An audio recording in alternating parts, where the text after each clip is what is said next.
Mistake number 5, waiting until they have it all figured out to develop a financial plan. Yeah, I see that too. People are like, well, I don't have enough money, or I need to better understand investing before I work with an advisor. But then it comes down to, when are you going to take the time to really understand investing? Or they're embarrassed to admit the mistakes that they've made. You know, sometimes people might say, gosh, I had $2,000 in a Roth IRA that I forgot about. I don't want to admit that to my advisor or a national podcast. I'm just kidding, bro. But it's all right. I can take it. In all seriousness, it's important to realize, like, I'm where I'm at, so I can either try to figure this out on my own, or I can go get help. If you're having health issues, we go to the doctor and we just do whatever they say, right? Unquestioning. It's like, okay, because that's something where it's hit us in the face. A lot of times finances don't hit you in the face until it's too late to really do anything about it. So I think it's important to just say, look, I'm where I'm at. I'm going to figure this out on my own, or I'm going to go find somebody to help me, and go from there. So there's the development of the plan, which can involve all kinds of things. It can be an actual written plan, or it can be calculations for people saving goals, or all kinds of things that can be part of a plan. But you can come up with it, but then there's actually putting it into action. For many financial advisors I've heard, that's actually one of the hardest things to get people to do. Like, the people come in, they pay for the advice, and then they meet them a year later and they say, oh yeah, I never got around to doing that. Is that something you've experienced as well?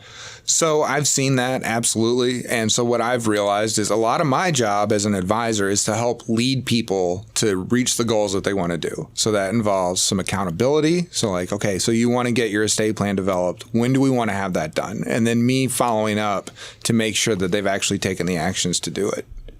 It's holding people's hand along that journey and saying, look, you're not alone in this. And I think a year is too long, especially when you're in the beginning of developing a plan. So I have a process I call the NGPS process. It's where we identify where you're at now, today, figure out what your goals are. So what do you want to do? Right? You want to get your estate plan in place. You want to make sure you've got long-term care covered. You want to consolidate those investment accounts. We can look at what the problems are to accomplishing those goals and then strategize. And then we revisit that NGPS like a roadmap, but we revisit it with checkpoints. So if you said, yeah, I want to get my estate plan done, we're either going to get an appointment with an attorney, or we're going to have a deadline where you're going to have gone out and found somebody to help you with that. And you'll actually go to those appointments with people as well, if I remember that correctly. Yes, I do. Yeah. Because it can be overwhelming, and sometimes it helps to have somebody translate lawyer speak into people speak. And, there are certainly great attorneys that are good at communicating these concepts to people, but sometimes it just helps, especially in a difficult concept like, hey, what happens if I die?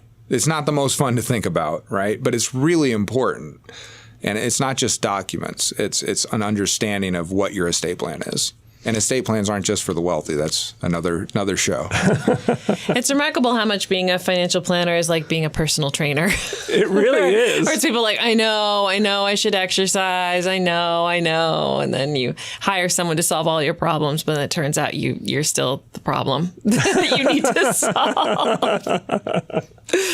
That's it. Personal trainer can tell you exactly, here's what you need to eat. Here's what your workout regimen should look like. But it's up to you to take the action and do the exercise and change your diet. And if you're not going to change, you can't expect anything to be different.